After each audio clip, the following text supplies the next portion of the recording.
Channel ఈరోజు మనం మామిడికాయ పులిహోర చేసుకుందామండి. మామిడికాయ పులిహోర కావాల్సినవి పచ్చి మామిడికాయ కావాలండి. ఈ మామిడికాయల్ని ఇలా రెండు మామిడికాయలు పీల్ చేసేసుకున్నాం. దీన్ని చక్కగా సన్నగా తురిమేసుకొని మామిడికాయ పులిహోర చేసేసుకుందాం. మామిడికాయని ఇలా పీలర్తో సన్నగా తురిమేసుకోవాలండి.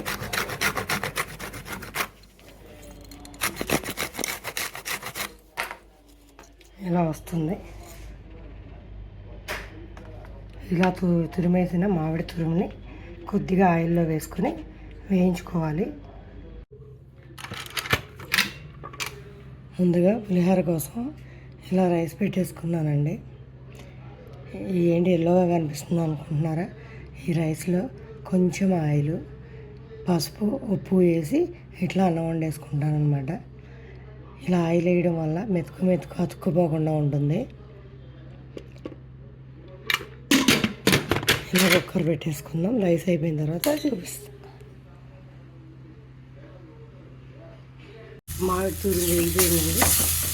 2 కాయలు పోస్తే ఇంకా ఇప్పుడు ఇది స్టవ్ ఆఫ్ చేసేసుకుందాం. మాండీలోకి కొద్దిగా ఆయిల్ తీసుకొని ఇందులో మినపప్పు, శనగపప్పు, ఆవాలు, జీలకర్ర, ఎండుమిర్చి,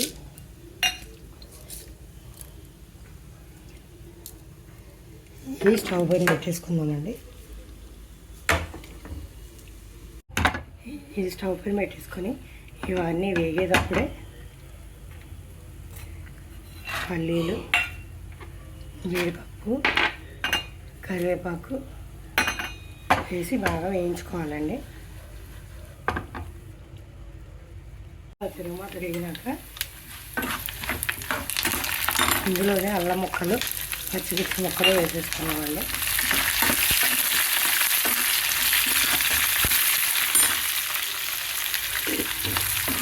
స్టవ్ కింద పెట్టుకున్నాం. లేకపోతే కింద తిరుమత దీంట్లోనే మాడిపోతాయండి. ఈ వేగేలోపు మనం ఆల్రెడీ అన్నంలో పసుపు, ఉప్పు వేసేసుకున్నాం కదండి. ఇందులో కొద్దిగా పసుపు, వీటికి సరిపడా సాల్ట్ వేసేసుకున్నాం.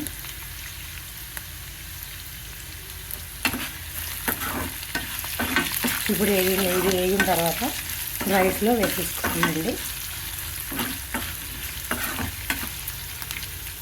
ఇదేనండి, ఇవి వేగిపోయినాయి. స్టవ్ ఆఫ్ చేసేసి రైస్లో వేసేసుకున్నాం.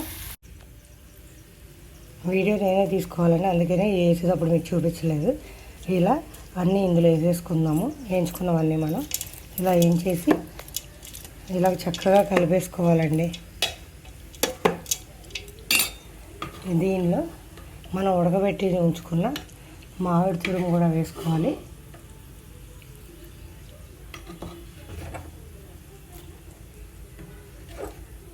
ఇలా మామిడికాయ తురుము కూడా వేసేసి కంప్లీట్గా ఇట్లా కలిపేసుకోవడమే. ఇంతేనండి, మామిడికాయ పులిహోర రెడీ అయిపోయింది. మీరు ఒకసారి ఇది టేస్ట్ చూసుకొని మీకు ఉప్పు సరిపోతే వేసుకోండి. ఇంతేనండి, మామిడికాయ పులిహోర రెడీ అయిపోయింది. మామిడికాయలు ఉన్నన్నాళ్ళు చింతపండు పులిహోర, నిమ్మకాయ పులిహోర కాకుండా ఇలా వెరైటీగా మామిడికాయ పులిహోర ట్రై చేసుకోండి. బాగుంటుంది టేస్ట్ కూడా. మా వారికి ఈ ప్లేట్. ఈ మామిడికాయ పులిహోర మీకు నచ్చినట్లయితే like, share, subscribe to my channel.